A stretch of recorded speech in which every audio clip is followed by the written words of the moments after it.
Magandang araw sa inyong lahat at welcome sa aking channel.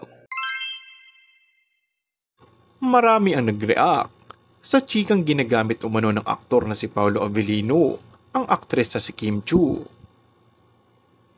Sa kasikatan ng Kim Pao o Kim at Paolo sa ngayon, may ilang netizens kasi naniniwala na mas nakikinabang si Paolo Avellino sa maraming bagay.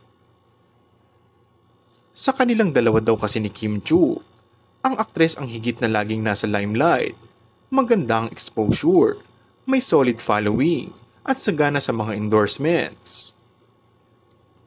Sa panig ni Paolo, aside sa pagiging magaling na aktor at tahimik sa personal na buhay, ay wala nang ibang alam ang publiko sa kanya. In short, sa ingay na kanilang tambalan, after ng kanilang successful TV series, at possible movie team-up in future, ay si Paolo itong higit na nasa victory side.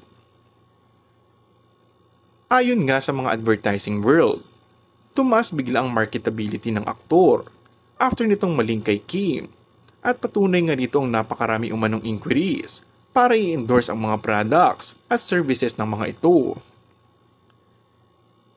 Yun nga lang, mas madalas daw ng request ay dapat na magkasama sila ni Kim.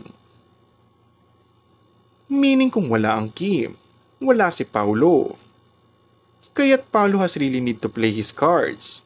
Kung gusto niya magpatuloy ang pag-ani niya ng kasikatan, tagumpay, and yes, paglaki ng income. And that's all for our today's video. Kung bago ka lang sa aking channel ay mag-subscribe at pindutin na rin ang notification bell. Maraming salamat!